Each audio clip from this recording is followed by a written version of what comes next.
恋の通訳できますか？マルティリンガルですからマルティリンガル通訳で本日素敵なゲストの方にお越しいただきました俳優のキム・ソンさんです。뮤직리스트 플러스をご覧の皆さん、こんにちは、김선호です。はい、よろしくお願いします。역시 일본어가 아닙니다.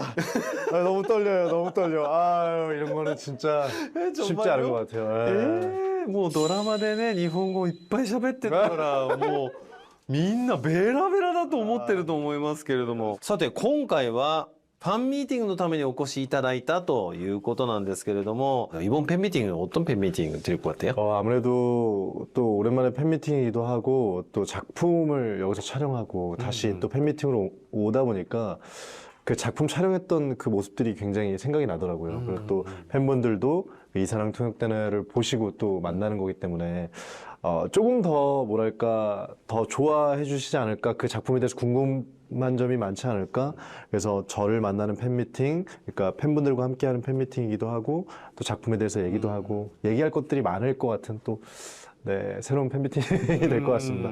はい、今お話にも出ましたが2026年1月に配信されましたドラマ恋の通訳できますか? めっちゃ面白かったの. 너무너무 재밌었어요. 감사합니다. 마르티링가ルですから마르티링가ル通訳で일본에서도 촬영하시고 일본어 시인도 많이 맞아요, 있었잖아요. 네, 인상적인 그 에피소드 같은 거 있으세요? 그 라멘집에서 아이가 쓰러졌을 때 통역을 하는 장면인데 네. 일본어 그리고 또 이탈리아어, 한국어를 같이 했어야 됐어요. 네.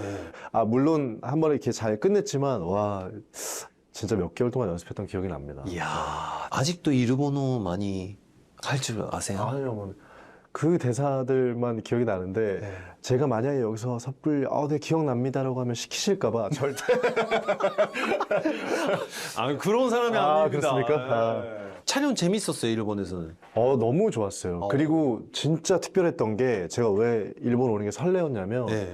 팬분들 만나는 것도 너무 설레고 좋은데 그 일본의 청량함이 있잖아요. 네. 화면에 담겼을 때 나라별로 특색이 있는데 일본은 무슨 필터가 있는 것처럼 아주 맑은 예쁜 화면이 담겨 있거든요. 그래서 다시 그 예쁜 풍경들을 보러 가는구나, 또 팬들 만나는 설렌다, 뭐 약간 그런 느낌이. 이야, 로man틱감 남자.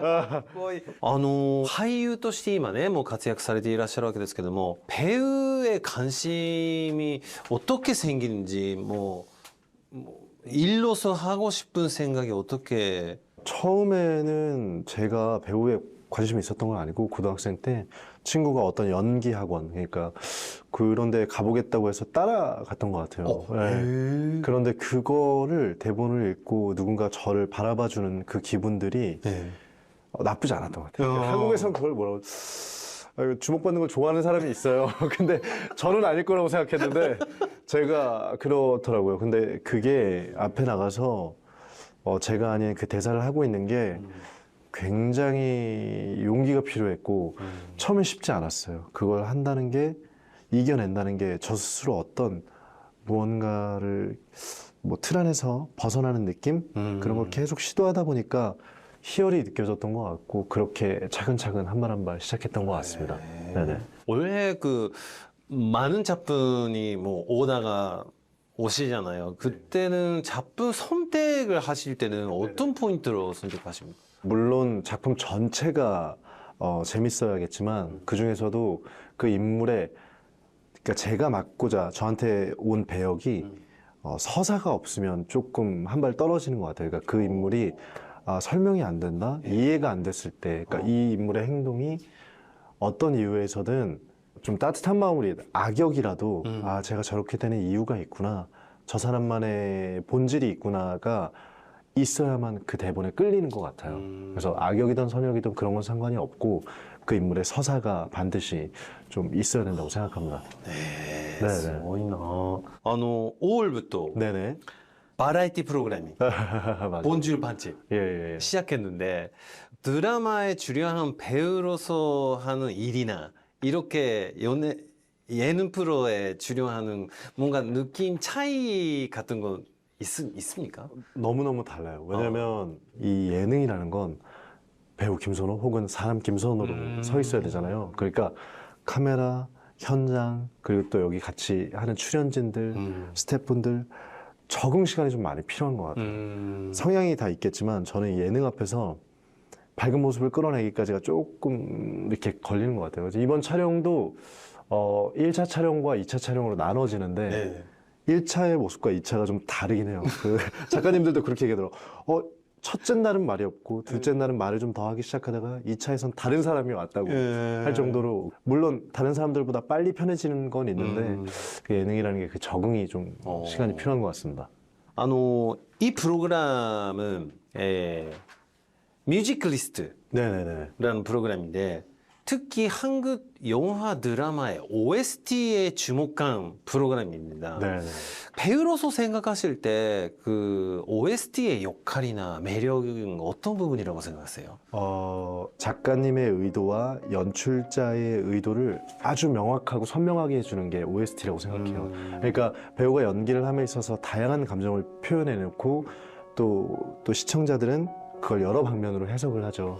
장면이나 혹은 대사가 또 어떤 모호한 장면들을 아주 선명하고 명확하게 노래가 만들어주는 것 같아요. 연기하실 때는 어떤 순간에 그 OST가 나온지 모른 상태로서 맞아요. 어렵지 않으세요? 어려워요. 그런데 감독님들마다 오히려 이런 분들도 계세요.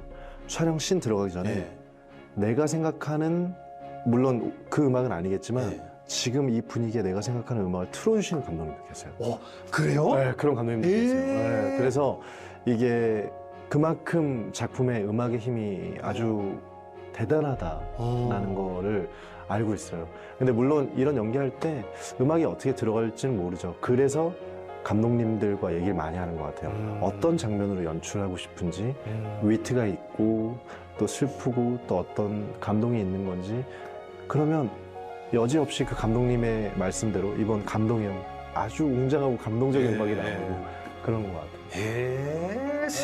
몰랐었어요. 와, すごい貴重なお話聞けましたね. 그래서 지금 이 추천해 주시는 지금 이 순간이 굉장히 좋은 아주 훌륭한 순간인 것 같아요. 네. 지금은 어떤 음악이 나온지 아주 웅장하고 행복을 줄 수 있는 음악으로 OST로 해피 부탁드리겠습니다. 오네가시마스. 마무리 시간입니다. 그 뮤직 리스트 플러스 애청자분들한테 기대감 있는 마무리 메시지를 부탁드리겠습니다. 팬 여러분들 그리고 여기 시청자 여러분들 항상 이 한국의 OST 드라마의 OST를 사랑해 주셔서 너무 훌륭하고 아주 감각 있는 분들이라고 생각합니다. 그리고 이렇게 작품을 응원해주고 사랑해주시는 팬분들도 너무 고맙고 이렇게 뵐 수 있어서 영광이고 뿌듯합니다. 네, 그러면 다음에 또 봬요. 저는 또 좋은 OST를 들고 오도록 하겠습니다.